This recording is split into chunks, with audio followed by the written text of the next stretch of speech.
Hello friend, आप सभी का आपके अपने YouTube channel super history 4 welcome है।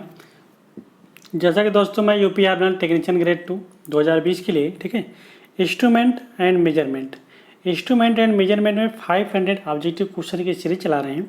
तो उसी क्रम में दोस्तों आज मेरा ये 8वां पार्ट है। ठीक है, तो 8वां पार्ट है। इसके अलावा मैं ऑलरेडी 7 पार्ट की वीडियो अपलोड कर चुके हैं। यदि अभी तक आप नहीं देखे हैं तो मेरे चैनल की प्लेलिस्ट में जाके आप देख सकते हैं, वहाँ पर आपको 7 पार्ट मिल जाएंगे। तो ऑलरेडी हमने 7 पार्ट में ठीक है तो 350 क्वेश्चन की ऑलरेडी मैंने कंप्लीट करा चुके हैं। इसके बाद जो बचा हुआ क्वेश्चन है उसे हमने इस वीडियो में लेके आएंगे। ठीक है, तो यदि आपकी ट्रेड या आपकी ब्रांच इलेक्ट्रॉनिक मैकेनिक्स या इंस्ट्रूमेंट मैकेनिक्स है, यदि आप इलेक्ट्रीशियन के स्टूडेंट हैं, यूपी पीसीएल की तैयारी कर रहे हैं, या आप यूपी आर्मिनल में टेक्नीशियन ग्रेड 2 बनना चाहते हैं, तो आपके लिए भी यह वीडियो बहुत ही इंपॉर्टेंट है। ठीक है, क्योंकि जो इंस्ट्रूमेंट का सब्जेक्ट होता है, इंस्ट्रूमेंट एक कॉमन सब्जेक्ट होता है जो कि हर एक ब्रांच में पाया जाता है।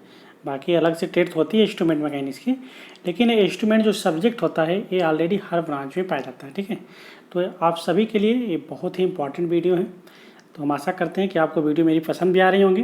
तो वीडियो पसंद आ रही है, वीडियो अच्छी लग रही तो आप वीडियो को लाइक भी कर सकते हो, शेयर कर सकते हैं। यदि अभी तक आप मेरे चैनल को सब्सक्राइब नहीं किए, मेरे चैनल को सब्सक्राइब कर सकते हैं। ठीक है दोस्तों, हम ज़्यादा टाइम नहीं लेंगे, हम डायरेक्ट आएंगे आज के क्वेश्चन को स्टार्ट करेंगे। ठीक है, आइए चलते हैं हम आज के क्वेश्चन पर। दोस्तों क्वेश्चन शुरुआत करने के पहले यदि आपको बताना चाहेंगे, यदि आप हमारे अभी टेलीग्राम ग्रुप से नहीं जुड़े हैं, तो जब मेरे टेलीग्राम चैनल से आप नहीं जुड़े हैं तो आप मेरे टेलीग्राम चैनल से जुड़ सकते हैं। आपको वीडियो में ही नीचे डिस्क्रिप्शन में आपको टेलीग्राम चैनल का लिंक मिल जाएगा, आप वहां से आप मेरे टेलीग्राम चैनल से भी जुड़ सकते हैं। इसके अलावा दोस्तों मैंने एक व्हाट्सएप ग्रुप बना रखा है, तो आप उस व्हाट्सएप ग्रुप से भी जुड़ सकते हैं। उसमें अपने कैंडिडेट जो होते हैं अपना डिस्कशन करते हैं। ठीक है, तो आप उस व्हाट्सएप ग्रुप से भी जुड़ सकते हैं।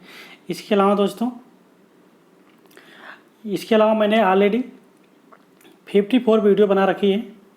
ठीक है, जो कि इम्पॉर्टेंट ऑब्जेक्टिव क्वेश्चन के हैं। उसमें हमने दोस्तों ऑलरेडी सभी क्वेश्चन, जैसे आपको डिजिटल का हो या माइक्रो प्रोसेसर का हो या आपका इंस्ट्रूमेंट का हो, ठीक है, या आपके बेसिक इलेक्ट्रॉनिक हो या पावर इलेक्ट्रॉनिक हो, हर वीडियो का, ठीक है, हर सब्जेक्ट का वीडियो हम ऑलरेडी अपलोड कर चुके हैं।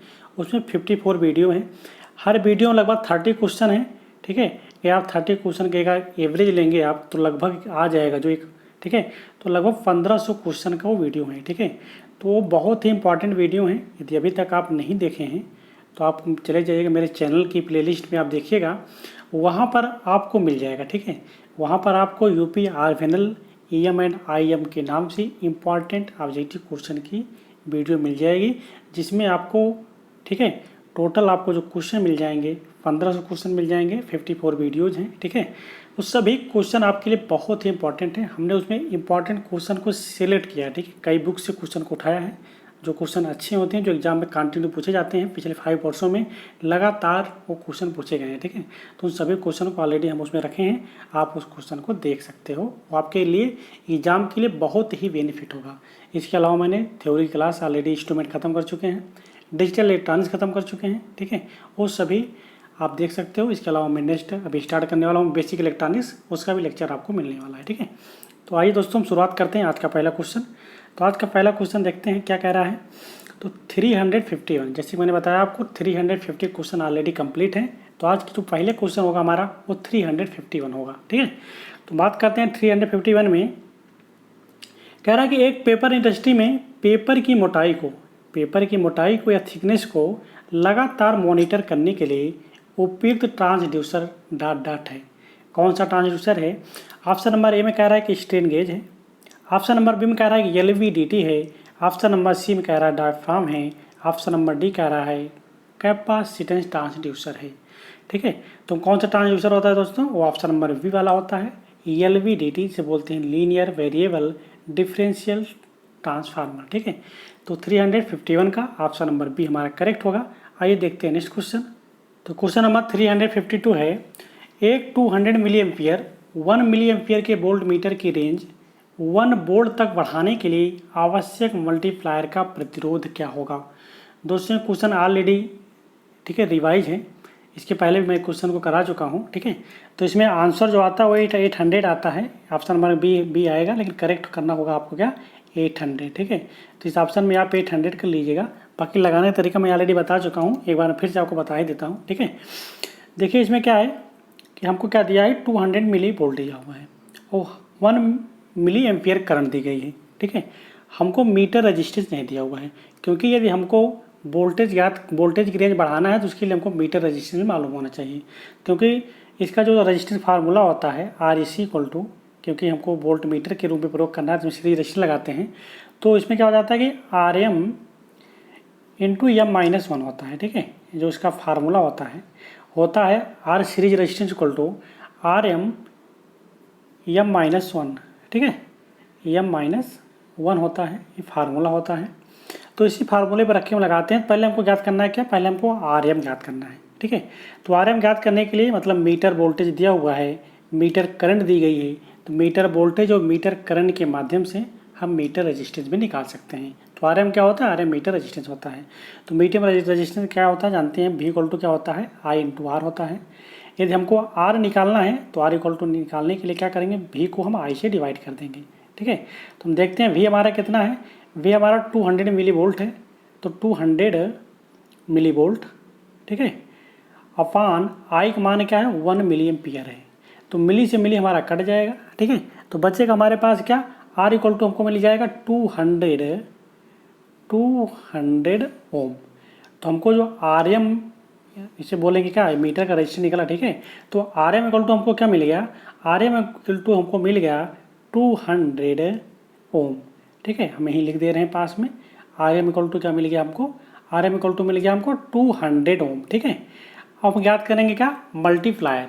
तो मल्टीप्लायर ज्ञात करने के लिए हमको क्या होगा, उसका पहले फार्मूला लिख देते हैं। M इक्वल टू क्या होता है, V/VM, मतलब जो हमको रेंज बढ़ा के ले जानी है, बाकी जो मीटर का वोल्टेज दिया हुआ है, तो हमको रेंज कहाँ ले जानी है, 1 वोल्ट तक ले जानी है, ठीक है। मीटर वोल्टेज कितना दिया हुआ है, 200 मिली वोल्ट दिया हुआ है, 200 मिली वोल्ट ये हमको दिया हुआ है, ठीक है। अब मिली है मतलब 10 पावर 3 होगा, नीचे ऊपर चला जाएगा तो 10 पावर 3 हो जाएगा, और 10 पावर 3 लिख सकते हैं क्या, 1000 लिख सकते हैं, ठीक है। इसे 1000 लिख सकते हैं। 1000 को हम 200 से अगर हम डिवाइड करेंगे तो 2 जीरो से 2 जीरो गया, 2 के 2 वो 5 बार जाएगा, ठीक है। तो हमको जो मल्टीप्लायर M मिला, M का मान कितना मिल गया हमको, 5 मिल गया, ठीक है। अब देखिए दो चीज़ें हमको मिल गई, RM मिल गया और M मिल गया, ठीक है। RM मिल गया और M मिल गया। तो RM का मान लिख देता हूँ पहले मैं यहाँ पे। RM इक्वल टू हमको कितना मिला था, RM इक्वल टू हमको मिला था 200 ओम। हमने मल्टीप्लायर M का मान निकाला, कितना मिल गया, M मान हमको मिल गया 5, ठीक है। M का मान हमको 5 मिल गया। हम ज्ञात करते हैं मल्टीप्लायर का प्रतिरोध, जो कि सीरीज में होता है। REC का फार्मूला मैंने बताया था आपको, तो डायरेक्ट लिखते हैं REC series resistance equal to RM मान कितना है 200 इंटू M-1। तो ये हमारा क्या है, मल्टीप्लायर है। M मान में ज्ञात किया, कितना आया 5 माइनस 1 करेंगे तो कितना आ जाएगा 200 इंटू 5 में से 1 गए, कितना जाता है 4 आ जाता है। यदि हम 200 में अगर हम 4 से मल्टीप्लाई करेंगे तो कितना आ जाएगा 800 आ जाएगा। जो हमारा सीरीज रेजिस्टेंस है, ये जो मल्टीप्लायर का रेजिस्टेंस है वो 800 ओम आएगा, ठीक है। जो कि ये ऑप्शन में दिया है, गलत दिया हुआ, मैंने आपको शुरू में बता दिया था कि ये क्वेश्चन रिवाइज क्वेश्चन है, ऑलरेडी इस क्वेश्चन मैं एक बार करा चुका हूँ, ठीक है। तो क्या होगा, ये 800 होगा, ठीक है।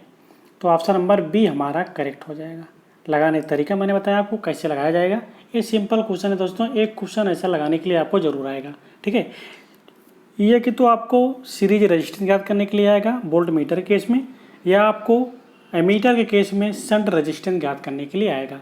ये दो क्वेश्चन में एक नए क्वेश्चन जरूर आपको मिलेंगे, हो सकता है आपको दोनों क्वेश्चन मिल जाए, ठीक है। ये इंस्ट्रूमेंट में एक क्वेश्चन बहुत ही इंपॉर्टेंट है, ठीक है। इसमें से ज़रूर एक क्वेश्चन पूछा जाता है। तो आइए हम बात करते हैं दोस्तों नेक्स्ट क्वेश्चन की। हम आशा करते हैं कि जो मैंने आपको समझाने का प्रयास किया वो चीज़ें आपको अच्छे से समझ में आई होंगी। आइए बात करते हैं नेक्स्ट क्वेश्चन की। क्वेश्चन नंबर हमारा 353 है। एसी ब्रिजों में केवल लीकेज तथा भंवरधारा त्रुटियाँ होती हैं, मतलब लीकेज एंड भंवरधारा या एडी करंट लॉसेस होती हैं या एरर होती है। ऑप्शन नंबर बी है केवल अवशिष्ट आवृत्त तथा तरंगाकार के कारण त्रुटियाँ होती हैं। ऑप्शन नंबर सी है उपरोक्त ए तथा बी दोनों होती हैं, या ऑप्शन नंबर डी है कोई त्रुटि नहीं होती है। तो हमारा जो एसी ब्रिज होता है, एसी ब्रिज के अंतर्गत आपका एडी करंट एंड लीकेज दोनों होगा, ठीक है। और आवृत्तीय तरंगाकार के कारण भी त्रुटियां होंगी। तो ऑप्शन नंबर सी हमारा करेक्ट हो जाएगा। ए और बी ये दोनों त्रुटियां पाई जाती हैं हमारी एसी ब्रिज में। ठीक है, आइए हम बात करते हैं नेक्स्ट क्वेश्चन की।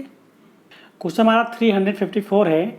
स्ट्रेन गेज में प्रयुक्त ब्रिज सर्किट प्रायः स्ट्रेन गेज में प्रयुक्त ब्रिज सर्किट प्रायः क्या होती हैं? तो ऑप्शन नंबर बताना है आपको क्या होगा इसमें। ऑप्शन नंबर ए में दिया हुआ डीसी पावर सोर्स द्वारा ऑपरेट होता है। ठीक है, जो स्ट्रेन गेज में ब्रिज सर्किट लगी होती है वो डीसी पावर सोर्स द्वारा ऑपरेट होता है। ऑप्शन नंबर बी के अनुसार क्या कह रहा है कि निम्न आवृत्ति के एसी सोर्स द्वारा ऑपरेट होता है। या ऑप्शन नंबर सी दिया हुआ है उच्च आवृत्ति के एसी सोर्स द्वारा ऑपरेट होता है।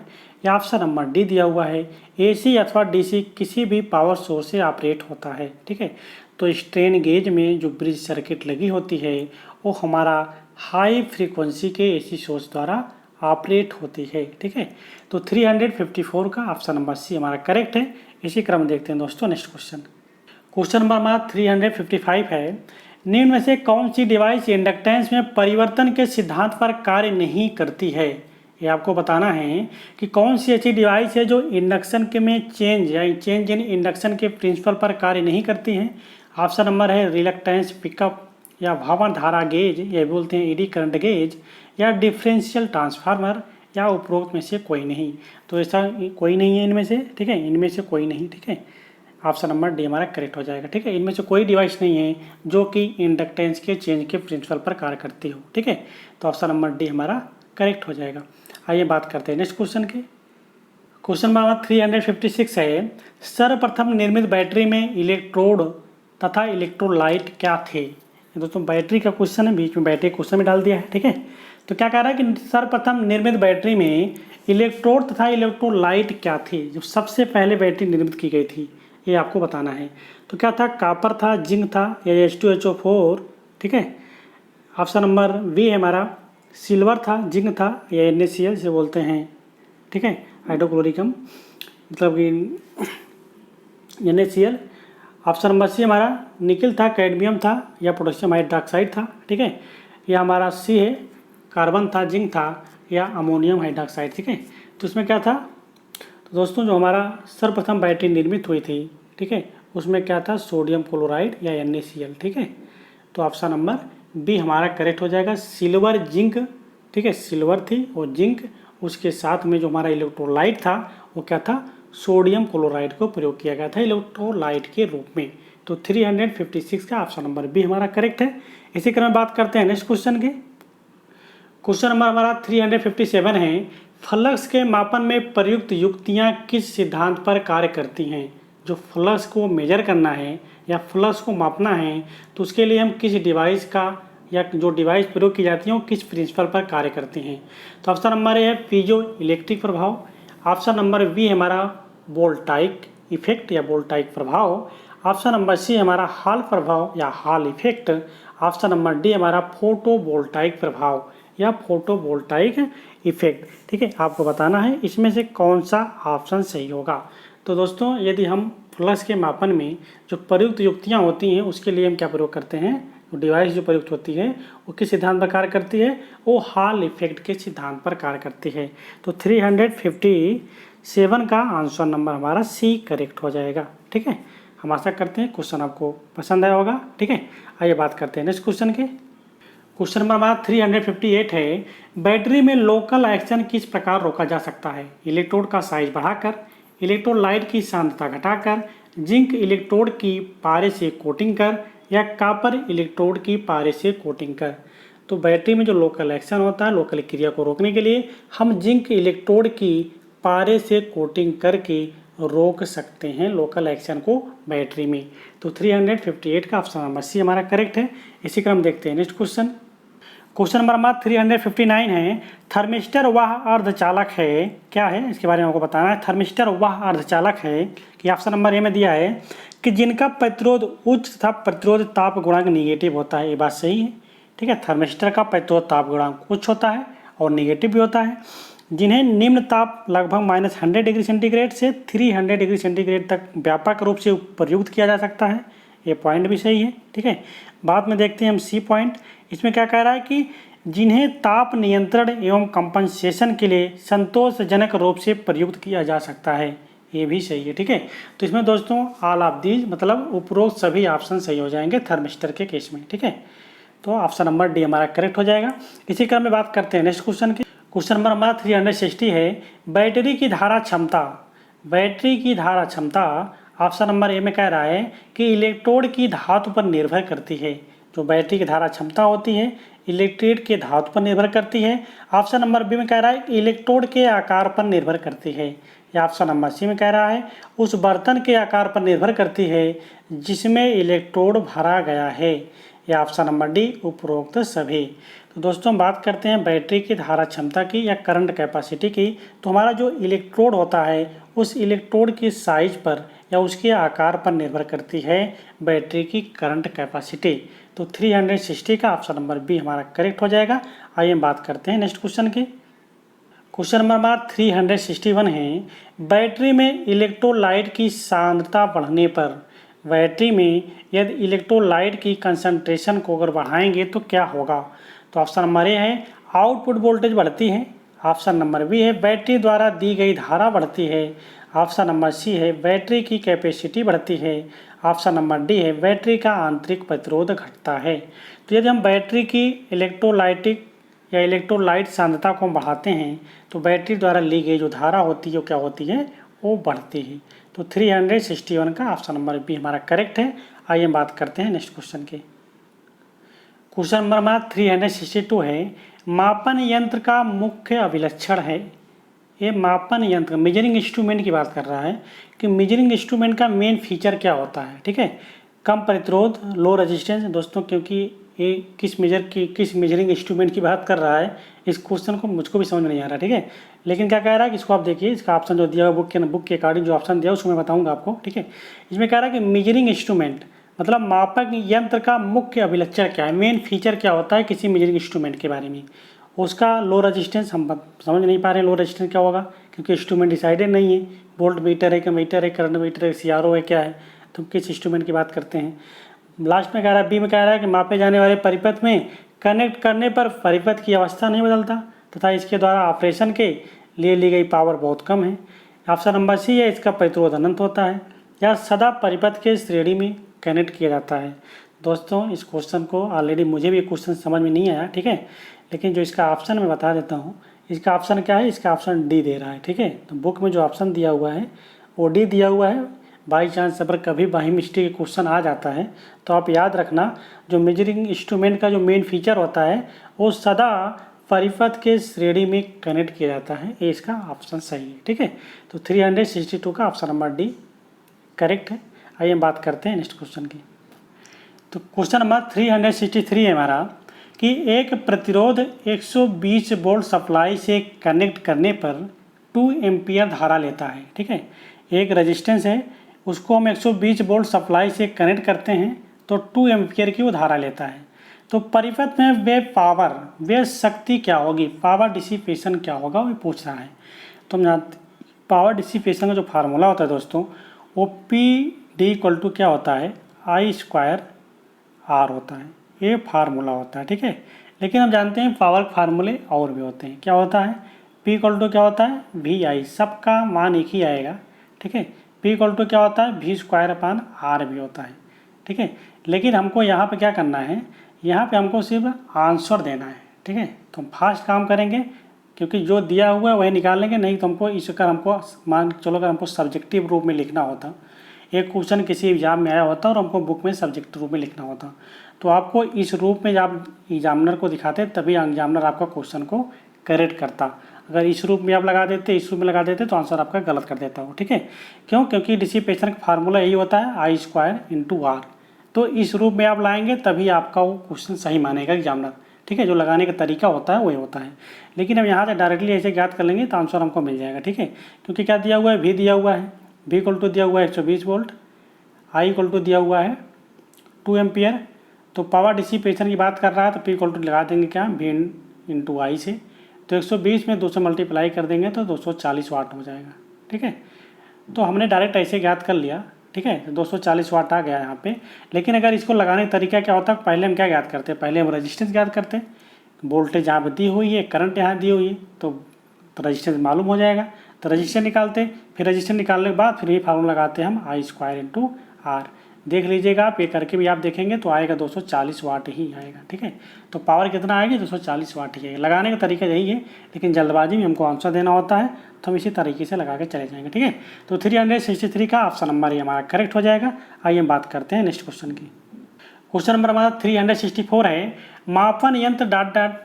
मापन यंत्र समानता डॉट डॉट वोल्टेज के लिए डिजाइन किए जाते हैं।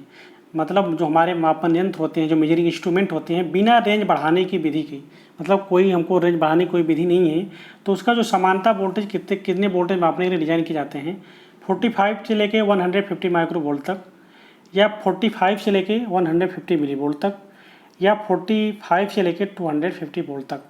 तो हमारे जो इंस्ट्रूमेंट होते हैं, मेजरिंग इंस्ट्रूमेंट, बिना किसी रेंज की, मतलब बिना किसी बढ़ाने की विधि का प्रयोग करके जो हमारे मेजरिंग इंस्ट्रूमेंट बनाए जाते हैं वो 45 से लेके 150 मिली वोल्ट के होते हैं।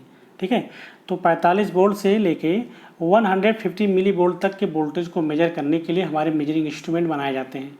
बाद में हम उनकी रेंज बढ़ाने के लिए अनेक अनेक विधियों का प्रयोग करके हम उनकी रेंज को बढ़ाते हैं। ठीक है, बात करते हैं नेक्स्ट क्वेश्चन की।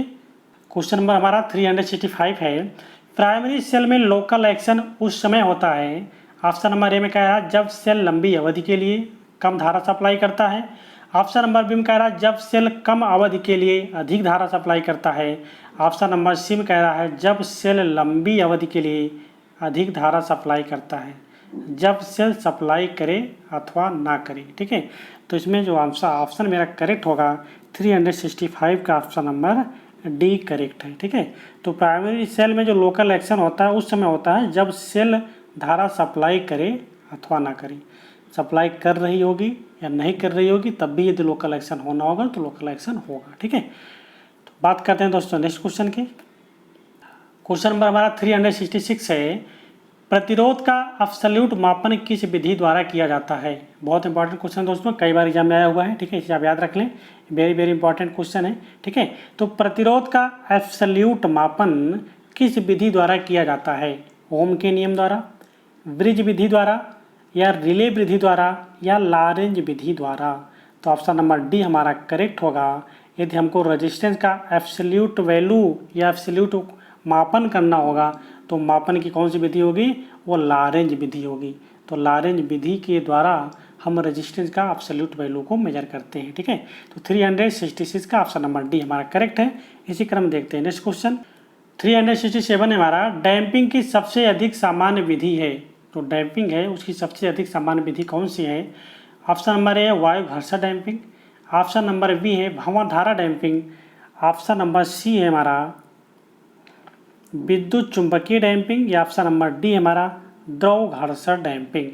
तो मापन की जो सबसे बेस्ट हमारी है, सबसे अधिक सामान्य डैम्पिंग है, ठीक है, तो कौन सी होती है, हमारी एयर फ्रिक्शन डैम्पिंग होती है। ठीक है, तो ऑप्शन नंबर ए हमारा करेक्ट होगा, एयर फ्रिक्शन डैम्पिंग। तो डैम्पिंग की सबसे अधिक सामान्य विधि जो है वो क्या है, एयर फ्रिक्शन डैम्पिंग है। तो 367 का ये हमारा करेक्ट है। इसी क्रम में देखते हैं नेक्स्ट क्वेश्चन को। क्वेश्चन नंबर हमारा 368 है, निम्न में इलेक्ट्रोड के किस पेयर द्वारा एक ही इलेक्ट्रोड में अधिकतम वोल्टेज उत्पन्न की जाएगी। तो जिंक कॉपर या फेरस कॉपर, ठीक है, या हमारा जिंक कॉपर या जिंक लेड। ठीक है, तो फेरस बोलते हैं, लेड लेड से आयरन बोला जाता है। ठीक है, तो क्या हो जाएगा, तो ऑप्शन नंबर सी हमारा हो जाएगा जिंक कॉपर। जिंक कॉपर के माध्यम से हम इलेक्ट्रोलाइट में अधिकतम वोल्टेज उत्पन्न कर सकते हैं। ठीक है, तो 368 का ऑप्शन नंबर सी हमारा करेक्ट हो जाएगा। आइए बात करते हैं दोस्तों, सारे क्वेश्चन जो आ रहे हैं बैटरी क्वेश्चन है। ठीक है, बीच में डाल दिया बैटरी क्वेश्चन, ऑलरेडी मैं बैटरी पढ़ाता आपको, सारे क्वेश्चन कराते हैं, लेकिन इंस्ट्रूमेंट में भी बैटरी क्वेश्चन दे दिया है। ठीक है, तो आप देख लीजिए क्या कह रहा है, इलेक्ट्रोलाइट्स का मुख्य फंक्शन क्या होता है, जल में मिलाने पर पॉजिटिव तथा निगेटिव आयनों में टूटना। ठीक है, यदि मिलाएंगे तो पॉजिटिव और निगेटिव आयन टूटेगा, ऑप्शन सही है। दोनों इलेक्ट्रोड से रासायनिक क्रिया करना, ये गलत है।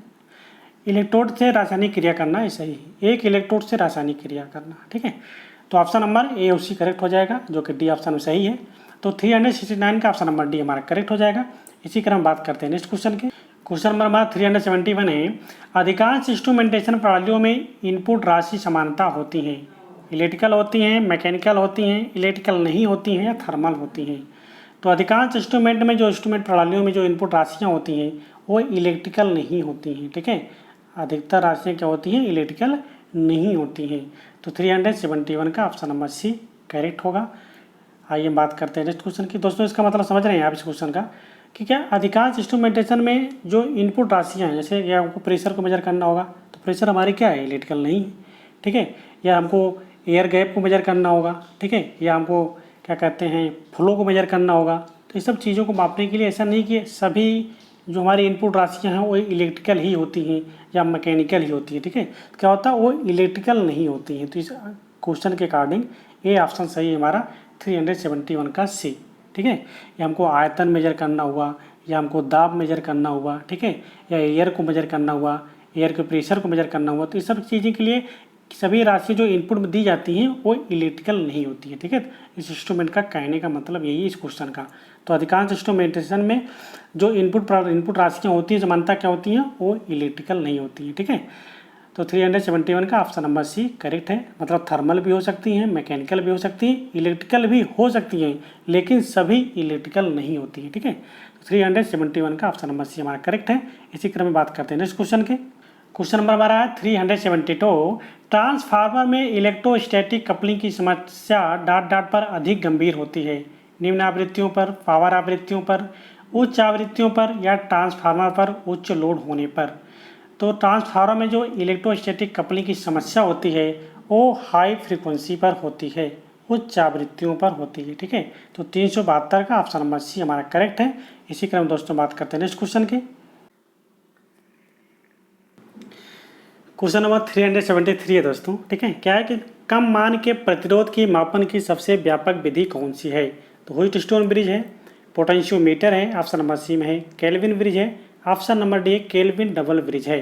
तो कम मान के प्रतिरोध के मापन की जो सबसे व्यापक विधि है वो क्या है, वो केल्विन डबल ब्रिज है। तो 373 का ऑप्शन नंबर डी हमारा करेक्ट हो जाएगा। इसी क्रम में बात करते हैं नेक्स्ट क्वेश्चन के। क्वेश्चन नंबर हमारा 374 है। मापन यंत्रों में परिपथ का स्विच ऑफ करने पर सूचक शून्य अथवा अपनी सामान्य स्थिति पर आ जाता है। मतलब जब मापन यंत्र को हम ऑफ कर देते हैं तो उस कंडीशन में क्या होता है, पॉइंटर हमारा शून्य स्थिति पर आ जाता है। क्यों, उसका रीजन क्या है, इसका कारण है अवमंदन वाला गुण, ऑप्शन नंबर ए, जो कि गलत है।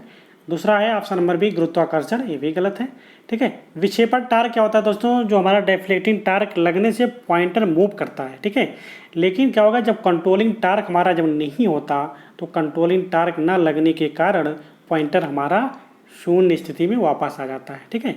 तो इसका रीजन क्या है, रीजन हमारा क्या है, कंट्रोलिंग टार्क या नियंत्रण बल आघूर्ण, ठीक है। जब हमारा यंत्र मतलब जब आप कंडीशन में होगा तो पॉइंटर हमारा जीरो पर आ जाता है, किसके कारण, वो इस मतलब नियंत्रण बल आघूर्ण के कारण। जब कंट्रोलिंग टार्क उस पर नहीं लगता है, मतलब कंट्रोलिंग टार्क जब हमारा शून्य होता है, उस कंडीशन में क्या होगा कि पॉइंटर हमारा शून्य स्थिति पर आ जाता है, ठीक है। इसी कारण बात करते हैं इस क्वेश्चन के। क्वेश्चन नंबर हमारा 375 है। उष्ण तार या हॉट वायर यंत्रों में सूचक से संबंधित तार का पदार्थ जो ताप क्रम के प्रभाव से विक्षेपण उत्पन्न करता है, डिफ्लेक्टिंग टार्क उत्पन्न करता है। तो ऑप्शन नंबर है प्लेटिनम इरिडियम, या कॉपर निकल जिसे बोलते हैं ताम्र निकल। ऑप्शन नंबर सी है हमारा चांदी जिसे बोलते हैं सिल्वर। ऑप्शन नंबर डी है हमारा सोना, ठीक है। तो क्या होगा दोस्तों, इसमें हमारा हमने बताया था हॉट वायर इंस्ट्रूमेंट में क्या प्रयोग किया जाता है, प्लेटिनम इरिडियम के वायर का प्रयोग किया जाता है। हॉट वायर इंस्ट्रूमेंट में प्लेटिनम इरिडियम, तो ऑप्शन नंबर हमारा करेक्ट हो जाएगा। इसी कारण बात करते हैं नेक्स्ट क्वेश्चन की। क्वेश्चन नंबर हमारा 376 है। एक एमीटर को वोल्ट मीटर की तरह प्रयुक्त किया जा सकता है। एक एमीटर को वोल्ट मीटर की तरह प्रयुक्त किया जा सकता है यदि क्या होगा, एमीटर का स्केल बदल दिया जाए, गलत। ऑप्शन नंबर बी हमारा एमीटर के साथ शंट प्रयुक्त किया जाए, ये भी नहीं है, ठीक है। एमीटर को परिपथ के समांतर में प्रयुक्त किया जाए, ये भी नहीं है। एमीटर की कुंडली के श्रेणी क्रम में एक अधिक मान का बाह्य प्रतिरोध लगाया जाए। जब एमीटर के कुंडली के साथ श्रेणी क्रम में एक अधिक मान का बाह्य प्रतिरोध या एक्सटर्नल रेजिस्टेंस लगाते हैं तो एमीटर हमारा वोल्ट मीटर की तरह कार्य करने लगता है, ठीक है। तो 376 का ऑप्शन नंबर डी हमारा करेक्ट हो जाएगा, ठीक है। इसी क्रम में बात करते हैं दोस्तों नेक्स्ट क्वेश्चन की। क्वेश्चन नंबर हमारा 378 है। निम्न में से कौन सा यंत्र डीसी पर प्रयोग नहीं किया जा सकता। डीसी पर प्रयोग हम नहीं कर सकते किस इंस्ट्रूमेंट का, चल लौह आकर्षण प्ररूपी एट्रैक्शन टाइप मूविंग आयरन की बात कर रहा है, इसको हम प्रयोग करते हैं डीसी पर। इंडक्शन टाइप यंत्र, इंडक्शन टाइप यंत्र जो होता है हमारा ओनली एसी के लिए प्रयोग किया जाता है, तो डीसी पर हम प्रयोग नहीं कर सकते पेरेलल प्ररूपी या इंडक्शन टाइप इंस्ट्रूमेंट का। तो इंस्ट्रूमेंट के क्वेश्चन दोस्तों जो कि मैंने बताया था आपको, हर एक क्वेश्चन कराए हैं आसानी से, ठीक है। तो 378 का ऑप्शन नंबर बी हमारा करेक्ट हो जाएगा। हम बात करते हैं नेक्स्ट क्वेश्चन की। क्वेश्चन नंबर हमारा 79 है, निम्न में से कौन सा यंत्र एसी पर प्रयोग नहीं किया जा सकता, एसी पर प्रयोग कौन नहीं किया जा सकता। मूविंग लौह प्ररूपी या मूविंग आयरन की बात कर रहा है, इसको हम प्रयोग कर सकते हैं एसी और डीसी दोनों में। पेरेलल मोटर की बात कर रहा है, इंडक्शन मोटर की, इसका प्रयोग हम करते हैं एसी के रूप में। दिष्टकारी रेक्टिफायरिंग प्ररूपी की बात कर रहा है, इसको हम एसी के रूप में प्रयोग कर सकते हैं। जो हमारा गैल्वेनोमीटर होता है दोस्तों, गैल्वेनोमीटर का प्रयोग हम नहीं करते, ठीक है, एसी पर प्रयोग नहीं किया जा सकता गैल्वेनोमीटर का। बात करते हैं नेक्स्ट क्वेश्चन की। क्वेश्चन नंबर हमारा 380 है, एक एमीटर जिसका प्रतिरोध 0.45 ओम है, मतलब मीटर रेजिस्टेंस दिया हुआ है 0.45 ओम, 1 एम्पियर विद्युत धारा मापता है। मीटर करंट दी गई है, हम इसको लिखते चलते हैं दोस्तों, ठीक है। Meter resistance R M equal to दिया हुआ कितना 0.45 दिया हुआ है, ठीक है। और हमको 1 एम्पियर विद्युत धारा को मापता है, मतलब कि meter current I M equal to दी गई है कितना, आई एम इक्वल टू दी गई है 1 मिली एम्पियर, 1 एम्पियर दी गई है दोस्तों, ठीक है। इसके अलावा इस एमीटर को 10 एम्पियर तक ले जाने के लिए हमको आई को बढ़ाना है, रेंज कितना 10 एम्पियर तक रेंज बढ़ानी है। तो उसके लिए शंट प्रतिरोध का ज्ञात करना है, RSH का मान ज्ञात करना है, शंट रजिस्टेंस का मान ज्ञात करना है। तो पहले हम मल्टीप्लायर ज्ञात कर लें, तो एम इक्वल टू क्या हो जाएगा 10/1, तो एम का मान हो जाएगा हमारा 10। तो मल्टीप्लायर हमको 10 मिल गया, ठीक है।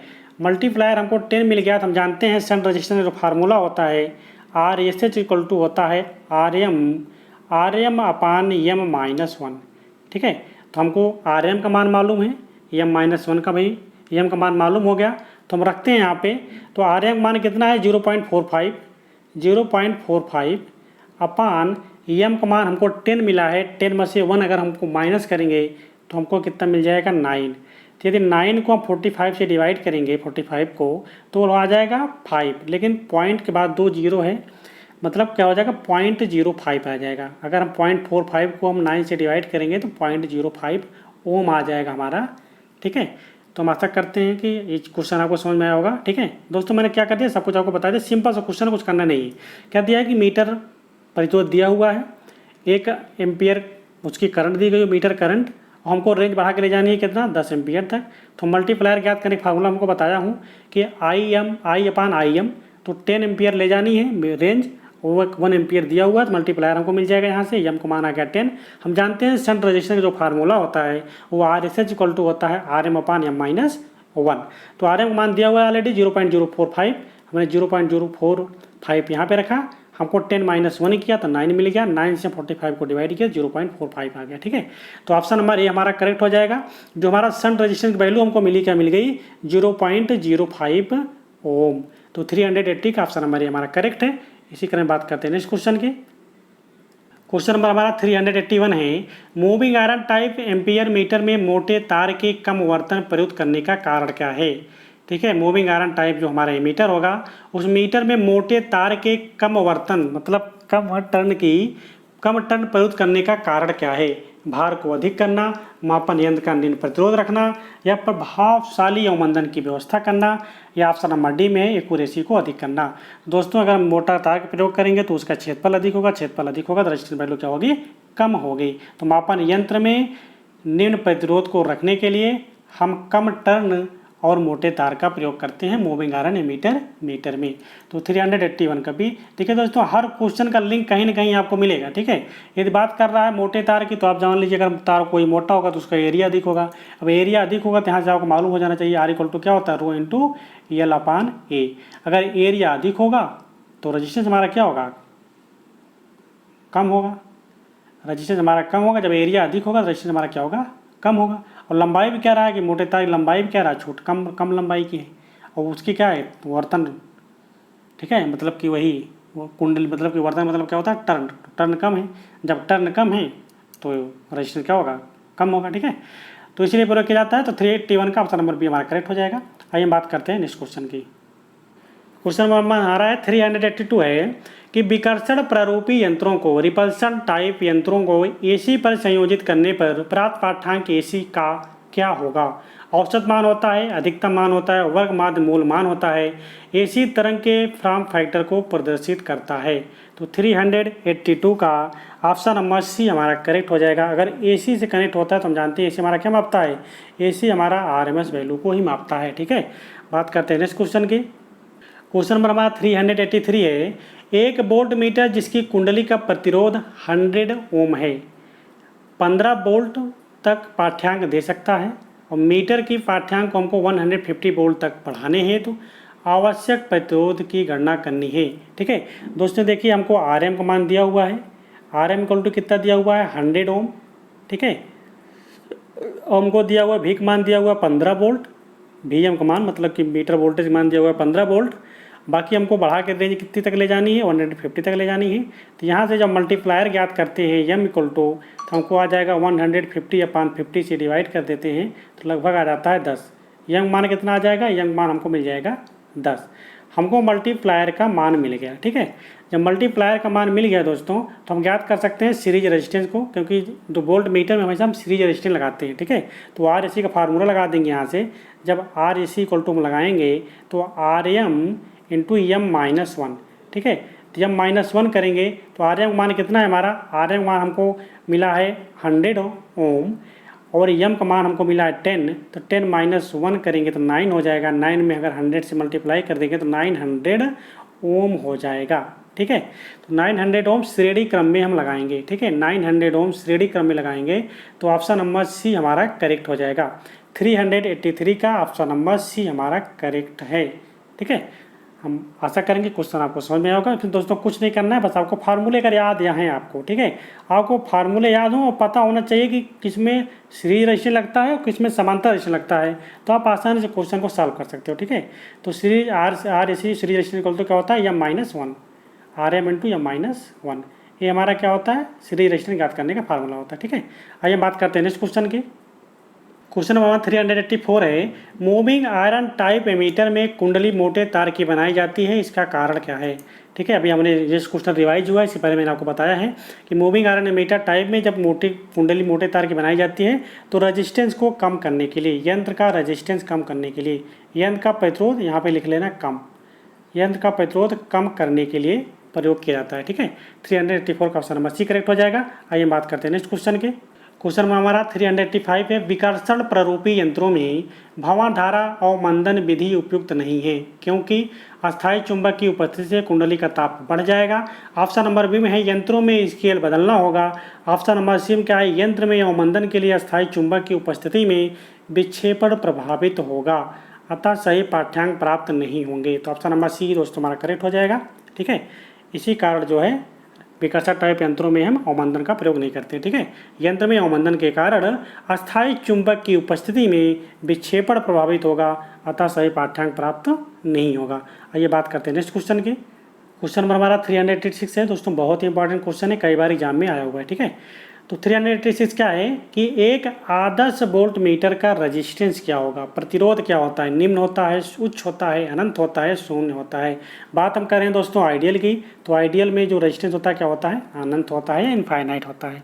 बाकी बात करेंगे हम वोल्ट मीटर की, सिर्फ वोल्ट मीटर की तो बहुत अधिक होता है। ठीक है, बाकी जब हम आइडियल केस में बात करेंगे तो आइडियल केस में क्या हो जाएगा, अनंत हो जाएगा। ठीक है, तो 386 का ऑप्शन नंबर सी हमारा करेक्ट हो जाएगा। हम बात करते हैं नेक्स्ट क्वेश्चन की।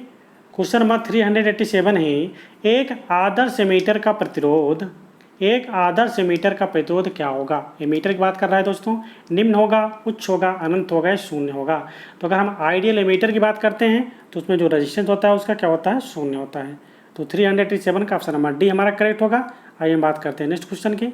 दोस्तों ये सब क्वेश्चन बहुत इंपॉर्टेंट क्वेश्चन है। ठीक है, वोल्ट मीटर वाला और एमीटर वाला, इन क्वेश्चन को आप याद रखें। ठीक है, आइए बात करते हैं नेक्स्ट क्वेश्चन की। क्वेश्चन में हमारा 388 है, यदि यंत्र में अवमंदन बालाघुड़ की व्यवस्था ना हो, मतलब जब अवमंदन बालाघुड़ या डैम्पिंग टार की व्यवस्था ना हो तब क्या होगा। सूचक अपनी अंतिम स्थिति के आसपास दोलन करेगा एवं स्थिर नहीं होगा। सूचक अपनी अंतिम स्थिति के पास मतलब कि स्थिति प्राप्त करने से पूर्व दोलन करेगा। सूचक तभी कार्य करेगा जब यंत्र में पूर्ण निर्धारित धारा प्रवाहित हो, यंत्र में कोई विक्षेपण नहीं होगा। यदि यंत्र में अवमंदन आघूर्ण नहीं होगा तो उस कंडीशन में क्या होगा दोस्तों, उस कंडीशन में सूचक अपनी अंतिम स्थिति प्राप्त करने से पूर्व दोलन करेगा, मतलब क्या करेगा, ऑक्सीलेट करता रहता है। ठीक है, जब तक इस ऑक्सीलेशन को दूर करने के लिए क्या प्रयोग करते हैं, डैम्पिंग टार्क का ही प्रयोग करते हैं ना। तो ये कह रहा है कि अवमंदन बालाघूर्ण अगर नहीं होगा तो क्या होगा, जब अवमंदन बालाघूर्ण नहीं होगा तो जो हमारा पॉइंटर होगा अपनी स्थिति पर आने से पहले क्या करेगा, ऑक्सीलेट करता रहेगा। तो उसी पॉइंटर के ऑक्सीलेशन को दूर करने के लिए ही हम डैम्पिंग टार्क का प्रयोग करते हैं। 388 का ऑप्शन नंबर बी करेक्ट है। आइए हम बात करते हैं नेक्स्ट क्वेश्चन की। क्वेश्चन हमारा 389 है, विकर्षण टाइप यंत्रों में विकर्षण बल समानुपाती होता है। जो हमारा विकर्षण टाइप है उस यंत्र में क्या होगा, विकर्षण टाइप का जो विकर्षण बल होगा, मतलब जो टार्क होगा, किसके प्रोपोर्शनल होता है। तो हमने बताया दोस्तों मूविंग आयरन इंस्ट्रूमेंट हमारे दोनों प्रकार के ट्रैक्शन टाइप और रिपल्सन टाइप दोनों में होता है। तो हमारा क्या होता है, उसमें जो टार्क होता है क्या होता है, वो करंट के प्रोपोर्शनल होता है। ठीक है, तो टी प्रोपोर्शनल आई स्क्वायर। ठीक है, तो टार्क जो हमारा प्रोपोर्शनल होता है आई स्क्वायर के, तो हमारा ऑप्शन नंबर 1 करेक्ट हो जाएगा। हम बात करते हैं नेक्स्ट क्वेश्चन की 390 की। तो 390 में क्या है कि स्थिर विद्युत प्रभाव इलेक्ट्रोस्टैटिक इफेक्ट के सिद्धांत पर कार्य करने वाले यंत्रों में विक्षेपण टार्क समानुपाती होता है। तो स्थिर वैद्युत प्रभाव इलेक्ट्रोस्टैटिक इफेक्ट के सिद्धांत पर कार्य करने वाले यंत्रों में जो हमारा डिफ्लेक्टिंग टार्क होगा टीडी किसके समानुपाती होता है। तो हम जानते हैं इलेक्ट्रोस्टैटिक प्रिंसिपल पे हमारा इलेक्ट्रोस्टैटिक इंस्ट्रूमेंट या वोल्टमीटर कार्य करता है। तो इसमें जो हमारा होता है टीडी क्या होता है, टीडी प्रोपोर्शनल होता है वी स्क्वायर के। तो हमारा डिफ्लेक्टिंग टार्क क्या हो जाएगा, वी स्क्वायर के प्रोपोर्शनल हो जाएगा। दोस्तों मैंने आपको बताया था कि आप हर एक इंस्ट्रूमेंट का कुछ याद रखें या ना याद रखें, लेकिन आपको डिफ्लेक्टिंग टार्क का फार्मूला आपको याद होना चाहिए। ठीक है, क्योंकि डिफ्लेक्टिंग टार्क देख लीजिए ऐसे क्वेश्चन बनते हैं, यदि आपको डिफ्लेक्टिंग टार्क फार्मूला याद होता तो आप इस क्वेश्चन को आसानी से करके चले जाते हैं। ठीक है, आइए बात करते हैं नेक्स्ट क्वेश्चन की। क्वेश्चन नंबर हमारा 391 है, यंत्रों में चुंबकीय आवरण करने हेतु, यंत्रों में चुंबकीय आवरण या मैग्नेटिक शील्डिंग करने के लिए क्या होना चाहिए। शीशे के ढक्कन प्रयोग किए जाते हैं, यंत्रों को लकड़ी के बॉक्स में रखे जाते हैं, बीज चुंबकीय पदार्थ का प्रयोग किया जाता है। किसका प्रयोग किया जाता है, बीज चुंबकीय पदार्थ का। तो 391 का ऑप्शन नंबर सी हमारा करेक्ट हो जाएगा। ठीक है, हम बात करते हैं नेक्स्ट क्वेश्चन की। क्वेश्चन नंबर 392 है, यदि यंत्र में अवमंदन बल आघूर्ण निर्धारित मान से अधिक हो जाए तब यंत्र क्या होगा। मतलब जो हमारा डैम्पिंग टार्क है वो निर्धारित मान से जब अधिक हो जाएगा किसी इंस्ट्रूमेंट में तो क्या प्रॉब्लम आएगी उसमें, सूचक मतलब जो हमारा पॉइंटर होगा को उचित विक्षेपण मतलब डिफ्लेक्शन सीमा तक आने में अधिक समय लगेगा। ठीक है, तो हमारा जो ऑप्शन नंबर ए हमारा करेक्ट हो जाएगा इसमें। ठीक है, तो हमारा जो पॉइंटर होगा उसको अपनी निर्धारित सीमा तक आने के लिए अधिक समय लगेगा। ठीक है, तो 392 का ऑप्शन नंबर ये हमारा करेक्ट हो जाएगा। आइए बात करते हैं नेक्स्ट क्वेश्चन की। क्वेश्चन नंबर 394 है, एक मूविंग कॉइल यंत्र 15 मिली एम्पियर पर पूर्ण विक्षेपण देता है। यंत्र का प्रतिरोध हमारा कितना है, 5 ओम है। यंत्र के समानांतर में 0.8 ओम का प्रतिरोध संयोजित करने पर यंत्र की परास ज्ञात करनी है। मतलब कितने रेंज तक हमको बढ़ाना है, हमको आई का मान ज्ञात करना है। ठीक है, आई एम का मान दिया हुआ है, आर एम का मान दिया हुआ है और आर एस एच का मान दिया हुआ है। तो इसको दोस्तों हम ज्ञात करते हैं आसानी से। ठीक है, तो इसको फार्मूला वही लगाएंगे। ठीक है, फार्मूला हमारा क्या है, वही R S H equal to हो जाता है R M upon M minus 1। तो पहले हम एम ज्ञात करेंगे। तो आर एस एच का मान कितना है, 0.8 है, हमने पास 0.8 रखा। आर एम मान कितना है, आर एम मान हमारा 5 ओम है, हमने यहाँ 5 रखा। एम माइनस 1 तो हम इधर ले लेंगे, या -1 इधर ले लिया हमने, या -1 अगर मैं इधर लिया तो कितना हो जाएगा 5/0.8। जब हम पॉइंट हटाएंगे तो ऊपर 0 चला जाएगा, जब पॉइंट हटाए तो ऊपर 0 चला गया, कितना हो गया 50/8 हो गया। ठीक है, जब 50/8 हो गया तो 50 को हम 8 से अगर भाग देते हैं तो पहले इसको हम डिवाइड करते हैं कितना, 2 से डिवाइड करेंगे तो 4 हो जाएगा। ये कितना हो जाएगा 25 हो जाएगा, 25/4 हो गया। ठीक है, तो यह -1 इक्वल टू हो गया 25/4। ठीक है, इस चीज़ को याद रखना दोस्तों, क्योंकि इसको हटा रहे हैं स्क्रीन से थोड़ा। तो हमको क्या मिला, यम -1 इक्वल टू 25/4 मिला। ठीक है, अब हमको मिल गया क्या, यम -1 इक्वल टू 25/4 मिल गया। ठीक है, अब यम इक्वल टू हम क्या रखेंगे, यम इक्वल टू रख लेंगे तो 1 इधर आ जाएगा हमारा, तो 25 माइनस में इधर आ जाएगा, प्लस में हो जाएगा तो हो जाएगा 4। तो यम इक्वल टू हमको मिल गया कितना। ठीक है, ये दोस्तों ये हमारा जो है, रुको 1 मिनट। ठीक है, ये थोड़ा सा इसे डिलीट कर दीजिए। ठीक है, ये हमारा कितना मिला, इतना। ठीक है, तो हमको मिला क्या 25/4 + 1। तो हम इसका 4 को इधर ले जाएंगे, मतलब जब इसका लासा निकालेंगे हम, ठीक है, तो हमको मिल जाएगा, हम लिखे कहाँ पे, लिख देता हूँ ऊपर, ठीक है। तो यम इक्वल टू हमको मिल जाएगा कितना, यम इक्वल टू हमको मिल गया 25 के मतलब 4 के 4 25 4 29/4 29/4 मिल गया। क्या मिल गया, ये यम का मान मिल गया, ठीक है। तो 29/4 हमको मिल गया क्या, यम का मान। तो हम जानते हैं दोस्तों, 1 मिनट, यम का मान हमको मिल गया है कितना, 1 मिनट, यम का मान हमको मिल गया है, यम इक्वल टू हमको मिल गया है 29/4, ठीक है। हम जानते हैं यम इक्वल टू क्या होता है, I/M/I होता है, I/I/M होता है, सॉरी दोस्तों, क्या होता है, I/I/M होता है। इसको कट कर दीजिए, क्या होता है, I/I/M होता है। तो I का मान हमको ज्ञात करना है, I/M का मान हमको कितना दिया हुआ है, 15 मिली एम्पियर दिया हुआ है। तो I के स्थान पर क्या रख देंगे, 15 मिली एम्पियर, ठीक है। तो हमको I इक्वल टू क्या हो जाएगा, 29/4 इंटू I/M। तो I/M का मान हमको कितना दिया हुआ है, I/M का मान हमको दिया हुआ है 15 मिली एम्पियर, ठीक है। तो हम 15 यहाँ भी रख देंगे, तो क्या हो जाएगा 29/4 इंटू 15, ठीक है।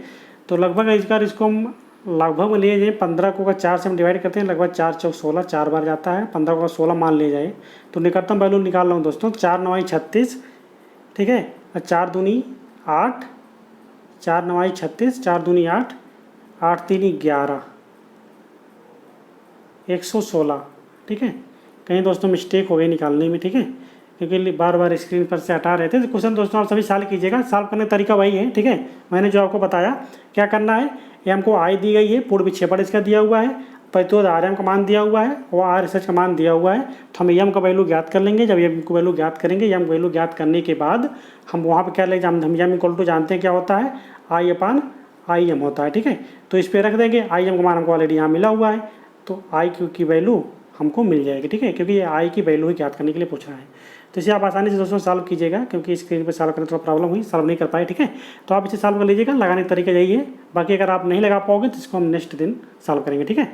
आइए बात करते हैं नेक्स्ट क्वेश्चन के। क्वेश्चन नंबर हमारा 395 है, यदि किसी यंत्र की आघूर्ण एवं भार धारा का अनुपात कम है तब क्या होगा। वेट टू टार्क रेशियो अगर कम होगा तो क्या होगा, यंत्र का पैमाना विषम होगा, यंत्र की सुग्राहिता निम्न होगी, यंत्र का पैमाना सम होगा, यंत्र की सुग्राहिता उच्च होगी। तो उन्हें बताया था जब टार्क टू वेट रेशियो कम होगा तो क्या होता है, उसमें यंत्र की सुग्राहिता निम्न होती है। तो 395 का ऑप्शन नंबर बी सही है। बात करते हैं नेक्स्ट क्वेश्चन की। क्वेश्चन नंबर 396 है, एक गैल्वेनोमीटर का प्रतिरोध 50 ओम है या 0.1 एम्पियर पर पूर्व विक्षेपण देता है। इस यंत्र से पहला क्वेश्चन में क्या रहा है कि 15 वोल्ट अगर हमको ले जाना है, 100 वोल्ट या 150 वोल्ट के 3 प्राप्त करने हैं तो आवश्यक श्रेणी प्रतिरोध क्या होंगे। ठीक है दोस्तों, ये हमको सीरीज रेजिस्टेंस की बात कर रहा है गैल्वेनोमीटर में। तो पहले हम क्या देखते हैं, पहले हमको मीटर रेजिस्टेंस दिया हुआ है और मीटर करंट दी गई है।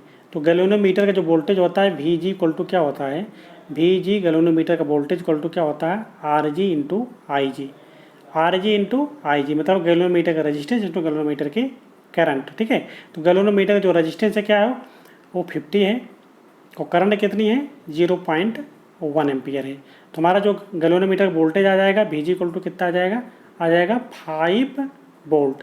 तो 5 वोल्ट हमको मिल गया, मतलब गैल्वेनोमीटर का वोल्टेज हमको 5 वोल्ट मिल गया। और हमको रेंज कितनी बढ़ानी है 50 तक, तो हम इसका मल्टीप्लायर ज्ञात करेंगे। तो यम इक्वल टू हम ज्ञात करेंगे, तो यम इक्वल टू यदि ज्ञात करेंगे तो 50/5। तो 50/5 रखा हमने, तो 5 के 5 लगभग 10 आ गया। तो यम मल्टीप्लायर का मान हमको 10 आ गया। अब सीरीज रेजिस्टेंस भी ज्ञात करना है, तो सीरीज रेजिस्टेंस ज्ञात करने का फार्मूला क्या है, वही लगा देंगे। RAC इक्वल टू हो जाएगा, यहाँ पर क्या है गैल्वेनो रेजिस्टेंस RG M-1। गैल्वेनोमीटर का रेजिस्टेंस हमको मालूम है कितना है, गैल्वेनोमीटर का रेजिस्टेंस देख लेते हैं दोस्तों कितना है 50 ओम है। तो गैल्वेनोमीटर का रेजिस्टेंस 50 ओम है, 50 इंटू मल्टीप्लायर का मान हमने ज्ञात किया कितना आया था 10, 10 - 1 इक्वल टू कितना आ गया 9 इंटू 50 इक्वल टू 9 × 5 = 45, 5 × 9 = 45 लगभग 450 ओम। तो 450 ओम दोस्तों आ गया। ऐसे आप करके सभी का मान आसानी से निकाल लेना। ठीक है, तो 445 मतलब 50, उसके बाद 950 और देखिए इसका मान कितना आएगा, मैं बता दे रहा हूँ उसका आंसर कितना आ जाएगा। ठीक है, पहले का तो आंसर कितना आ गया 450 आ गया, 450 यहाँ भी दे रहा है, यहाँ भी दे रहा है, दो ऑप्शन में 450 दे रहा है। उसके बाद 950 आएगा, फिर 1450 आएगा। तो ऑप्शन नंबर बी हमारा करेक्ट हो जाएगा। ठीक है, तो इसे आप निकाल लीजिएगा दोस्तों। ठीक है, निकालने का तरीका मैंने आपको बता ही दिया। गैलोमीटर का रेजिस्टेंस दिया हुआ है, गैलोमीटर करंट दी गई, गैलोमीटर वोल्टेज निकाल लेंगे, V इक्वल टू आ गया हमका 5 वोल्ट आ गया है।